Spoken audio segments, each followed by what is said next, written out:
Hello everyone, welcome back to my channel. Myself Shweta Maurya, student of BSc Nursing second year in KGMU. I hope आप सब बहुत अच्छे होंगे and आपके अब तो एग्ज़ाम्स भी कल हैं. आई होप आपने अपने जो नोट्स बनाए होंगे उसको प्रॉपर रिवाइज किया होगा एंड आपकी प्रिपरेशन अब कंप्लीट हो गई होगी. अब तो वो टाइम है जब आपको पूरी एक साल की मेहनत आपको 3 घंटे में दिखानी है कि आपने कितने अच्छे से प्रिपरेशन की है एंड पूरी जान लगा देना है. बिल्कुल भी पैनिक नहीं करना है आपको.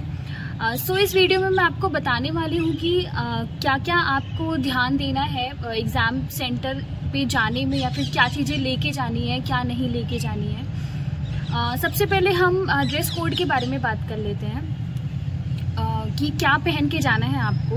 क्योंकि यार कुछ सेंटर पे तो ठीक है, वहाँ ज़्यादा प्रॉब्लम नहीं होती, लेकिन कुछ सेंटर्स ऐसे होते हैं जहाँ पे बहुत ज़्यादा प्रॉब्लम करते हैं. सो ये ज़रूरी है कि आप प्रॉपर एक ड्रेस कोड में जाओ जो कि डिसाइड किया गया है ABVMU के द्वारा. तो इसलिए आप प्रॉपर ड्रेस कोड में जाओ. सबसे पहले बात कर लेते हैं गर्ल्स की. तो कोशिश करो कि आप जितने लूज कपड़े पहन के जा सकते हो उतने लूज कपड़े पहन के जाओ. बहुत ज़्यादा टाइट कपड़े मत पहन के जाना. और ऐसे कपड़े जिनमें बहुत ज़्यादा चेन हो या फिर बहुत बड़े बटन्स हो, इन सब चीज़ों को भी अवॉइड करना क्योंकि प्रॉब्लम्स करते हैं उस टाइम पे ये. एंड कोशिश करना कि जो आप कुर्ता या फिर टी शर्ट्स पहन के जा रहे हो हाफ स्लीव की हो. वैसे 3/4 भी चलेगा, ऐसा कोई स्लीव के बारे में नहीं बोला गया है, लेकिन जहाँ तक आप कोशिश करना हाफ स्लीव का रहे तो ज़्यादा अच्छा है. मेटालिक आइटम जैसे कि आप रिंग वगैरह ना पहन के जाओ, निकाल के जाओ. आपके ईयर रिंग्स हो गए वो निकाल के जाओ, क्योंकि मान लो ठीक है आप पहन के गए, अगर वहाँ पे निकलवाने लगे एंड आपके गोल्ड के ईयर रिंग्स वगैरह हैं तो आप कहाँ निकाल के रखोगे. सो अच्छा ये है कि आप पहले से ही ये सारी प्रिपरेशन करके जाओ. अपने जो मेटालिक आइटम्स हैं वो घर पे रख के जाएं. ज़्यादा क्लिप्स वगैरह, हेयर्स में क्लिप्स वगैरह ज़्यादा ना लगाएं, क्योंकि वो सब भी मेटालिक आइटम में ही आता है, वो सब निकलवा दिया जाता है. इसलिए एक प्रॉपर ड्रेस कोड में जाएं. शूज़ अवॉइड करें, शूज़ पहन के ना जाएं. उसकी जगह आप सैंडल पहन के जा सकते हैं या फिर स्लीपर वगैरह पहन के जा सकते हैं. शूज़ ना पहन के जाएं, नहीं तो वो बाहर ही निकलवा देते हैं. इसी तरह बॉयज़ का भी है. बॉयज़ भी पैंट एंड शर्ट पहन के जा सकते हैं और शूज़ उनको भी अवॉइड करना है. स्लीपर या फिर सैंडल पहन के जाएं. जो बहुत लोग कलावा पहनते हैं और ये सब जो मेटालिक आइटम्स, लड़के भी रिंग्स वगैरह पहनते हैं, तो वो लोग भी कोशिश करें कि निकाल के जाएं. बेल्ट अलाउ नहीं होता है वहाँ पे, तो ये सब भी ना लगा के जाएं. तो ज़रूरी है कि एक प्रॉपर ड्रेस कोड में आप जाएं, इन सारी चीज़ों को आप फॉलो करें.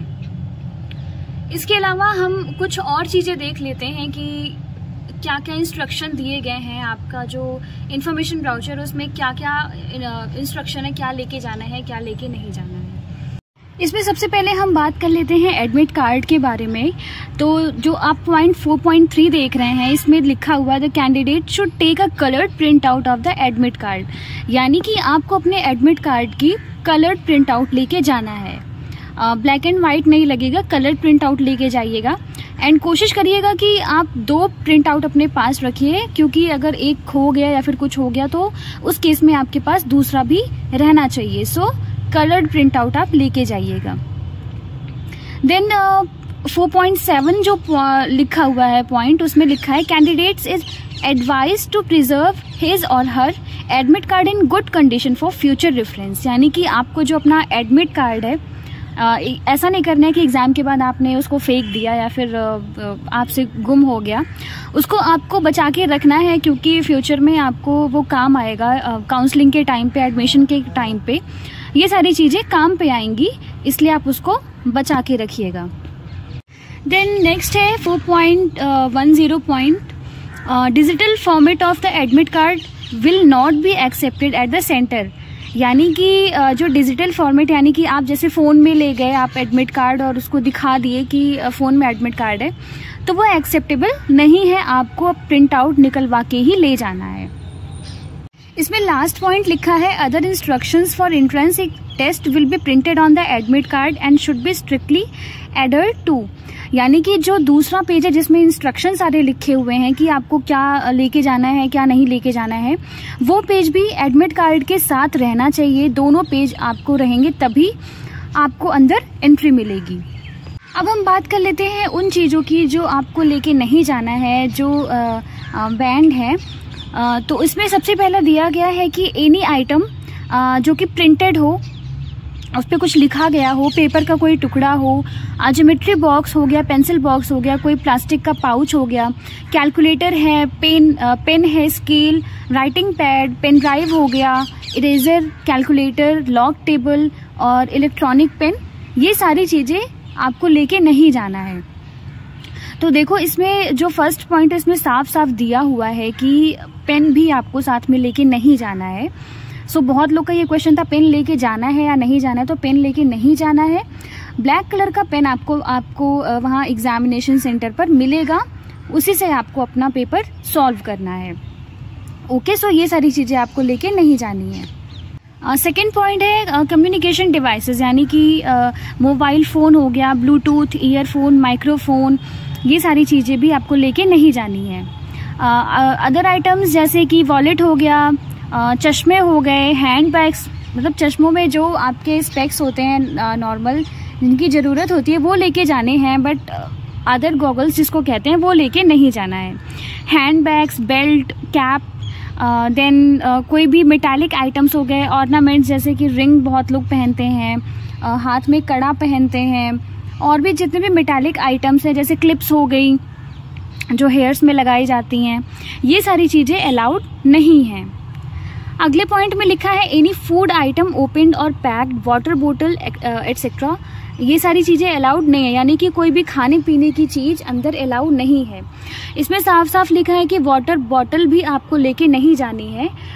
पानी आपको शायद अंदर मिलेगा, आपको कुछ भी लेके नहीं जाना है। Any other item which could be used for unfair means by hiding communication devices like a microchip, camera, Bluetooth devices, यानी कि कोई भी माइक्रोचिप हो गया, कैमरा, ब्लूटूथ डिवाइसेस, ये सारी चीज़ें लेके नहीं जानी है। देन एक एच पॉइंट दिया गया है, no arrangement will be made at the centre for keeping any articles or items belonging to the candidates. जो आप अपने सामान लेके जाएंगे, लाइक अपने बैग आपका हो गया, फ़ोन लेके चले गए, तो ये सारी चीज़ें रखने के लिए सेंटर पर ऐसी कोई भी जगह नहीं बनी होगी। आपको अपना सामान खुद या तो किसी अपने साथ में किसी को लेके आइए, उसको दीजिए, या फिर आप लेके ही मत आइए। सेंटर पर ऐसी कोई भी अरेंजमेंट नहीं है कि आप अपने सामान को रख सकें। सो प्लीज़ इस चीज़ का ध्यान रखिएगा कि आप फ़ोन वगैरह किसी को दे कर आएँ। अब बात कर लेते हैं कि थोड़ा थोड़ा कि एग्ज़ाम के बारे में। तो टाइम की बात करें तो 11 से 2:20 का टाइम है, यानी कि 200 मिनट्स का आपका क्वेश्चन पेपर है। और मोड ऑफ एग्जामिनेशन तो आपको पहले ही पता है, बाइलिंगुअल है, इंग्लिश और हिंदी आपको एग्ज़ाम दोनों मीडियम में आएगा। टोटल 200 क्वेश्चंस आपके आएंगे और कोई भी नेगेटिव मार्किंग नहीं है। सो प्लीज़ सारे क्वेश्चंस करके आइएगा, एक भी क्वेश्चन छोड़िएगा नहीं। आपको नहीं भी आ रहा है तो भी कोई बात नहीं, आपको जो ऑप्शन ज़्यादा करेक्ट लग रहा है वो करके आइएगा, क्योंकि छोड़ने का कोई मतलब नहीं है, नेगेटिव मार्किंग नहीं है। अगर वो क्वेश्चन सही हो गया तो आपको एक पॉइंट एक्स्ट्रा मिलेगा, लेकिन अगर वो गलत हो गया तो उसमें आपका कोई नुकसान नहीं है। सो सारे क्वेश्चन प्लीज़ करके आइएगा। देन रिपोर्टिंग टाइम की बात करते हैं तो इसमें क्लियरली लिखा हुआ है 9 AM, यानी कि 2 hours before start of examination. आपको 2 घंटे पहले, एग्ज़ाम स्टार्ट होने की 2 घंटे पहले आपको सेंटर पर पहुंच जाना है, क्योंकि वहाँ पे बायोमेट्रिक वगैरह और जो भी और फॉर्मेलिटी होती है वो सारी चीज़ें होती हैं। तो उसमें आपको जल्दी पहुँचने बहुत ही ज़रूरी है, क्योंकि उसमें बहुत टाइम लगता है। तो 2 घंटे पहले आप पहुँचेगा। इसमें दिया हुआ है कि no entry at the examination centre will be allowed after 10 AM, यानी कि 10 बजे के बाद आपको सेंटर पर एंट्री नहीं मिलेगी। तो जाने को आप 10 बजे भी जा सकते हैं, लेकिन आप 2 घंटे पहले जाइए। 9 बजे आपको वहाँ सेंटर पर पहुँचना है। एंड आप अपना एक्स्ट्रा टाइम लेकर चलिएगा, क्योंकि बहुत हो सकता है कि कल बहुत ज़्यादा ट्रैफिक रहे एंड कोई भी प्रॉब्लम यानी कि गाड़ी खराब हो गई, कुछ भी हो गया, सो एक्स्ट्रा मार्जिन आप टाइम लेके चलिएगा ताकि आप 9 बजे अपने सेंटर पर पहुंच सकें। एग्ज़ाम के ख़त्म होने से पहले आपको किसी भी हाल में सेंटर छोड़ने की परमिशन नहीं दी जाएगी। एंड आप इंश्योर करिएगा कि OMR शीट उसकी भी एंड 2 कॉपीज़ भी उसकी रहती हैं। OMR शीट हो गई, उसकी जो कॉपी हो गई, एंड क्वेश्चन पेपर जो बुकलेट मिलता है वो भी जमा हो जाएगा, आपको नहीं मिलेगा।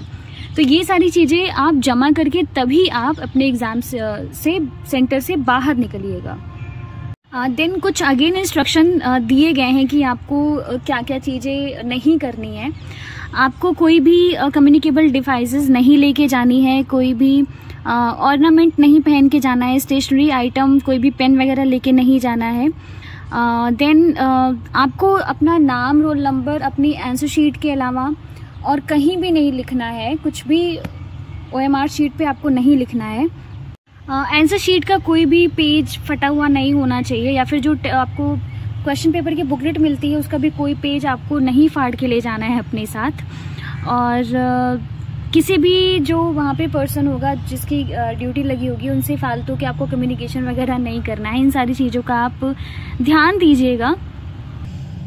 सो ये कुछ चीज़ें थी जो मैंने आपको बताया, जो इंस्ट्रक्शन में थे, जिनको आपको लेके जाना है। और कुछ चीज़ें ऐसी भी हैं जिनको नहीं लेके जाना है। तो प्लीज़ इस बात का बिल्कुल ध्यान रखिएगा कि आप अपने साथ क्या चीज़ें लेके जा रहे हैं, वरना कुछ ऐसा लेके जाएंगे तो बाहर ही निकालना पड़ेगा, फिर वो आपको बाद में मिलेगा नहीं। सो एडमिट कार्ड तो ज़रूरी है, कलर्ड एडमिट कार्ड जैसा कि आपने देखा। फोटोग्राफ्स आप अपने पास रखिएगा, कम से कम मैं तो कहती हूँ 4 फोटोग्राफ्स आप रख लीजिएगा, क्योंकि नहीं काम आएगा तो अच्छी बात है, वो बचे रहेंगे। लेकिन अगर मान लो वहाँ पे कुछ काम आ गया ऐसा, तो आपके पास रहेंगे तो वो ठीक रहेगा। एडमिट कार्ड की भी आप एक नहीं, कम से कम आप 2 फोटोकॉपी करवा लीजिए। इन द केस अगर एक खो गया या फिर फट गया, उस केस में आपके पास दूसरा रहेगा। एडमिट कार्ड भी 2 लेके जाइएगा। फोटोग्राफ्स अपने पास जरूर रखिएगा। पेन की कोई ज़रूरत है नहीं, पेन वहाँ पे मिलेगा ही। एंड एग्ज़ाम टाइम में आप प्लीज़ पैनिक मत करिएगा, बिल्कुल पैनिक मत करिएगा। अपने सेंटर पे आप थोड़ी देर पहले ही पहुँचिएगा। वैसे 2 घंटे पहले बोला गया है 9 बजे, लेकिन आप कोशिश करिएगा कि 9 बजे से पहले ही पहुँच जाएं। एग्ज़ाम में भी अगर मान लो आप क्वेश्चन सॉल्व कर रहे हैं एंड मान लो आपको 4-5 क्वेश्चन लाइन से नहीं आ रहे हैं, आपने सॉल्व किया, 4-5 क्वेश्चंस आपको आ ही नहीं रहे हैं, तो आपको ये बिल्कुल नहीं सोचना है कि अब हमारे 4-5 क्वेश्चन नहीं, शुरू के ही 5 क्वेश्चंस नहीं आ रहे हैं तो आगे पेपर में क्या होगा, पेपर बहुत टफ आया है। क्या पता कि वो 5 क्वेश्चन आपको नहीं आ रहे हैं, बाकी पूरा पेपर आपको आ रहा हो। सो ये जो क्वेश्चंस नहीं आ रहे हैं उसके चक्कर में आपको अपना पूरा एग्जाम बर्बाद नहीं करना है। बिल्कुल भी स्ट्रेस नहीं लेना है उस टाइम पे। जो होगा अच्छा ही होगा। आपने मेहनत की है, पूरे साल मेहनत की है, तो उस मेहनत का रिजल्ट तो आपको मिलना ही मिलना है। तो बिल्कुल भी पैनिक नहीं करना एंड बहुत अच्छे से करके आना, बिल्कुल फोड़ के आ जाना, सारे क्वेश्चन अटेम्प्ट करके आना, क्योंकि नेगेटिव मार्किंग तो है नहीं, तो कोई भी क्वेश्चन छोड़ने का कोई मतलब नहीं है, सारे क्वेश्चंस अटेम्प्ट करके आना। सो ये कुछ बातें थी, प्लीज़ उनको फॉलो करके जाइएगा। एंड अभी से आपको ऑल द बेस्ट, बहुत सारा ऑल द बेस्ट, बहुत अच्छा एग्जाम करके आइएगा। ओके।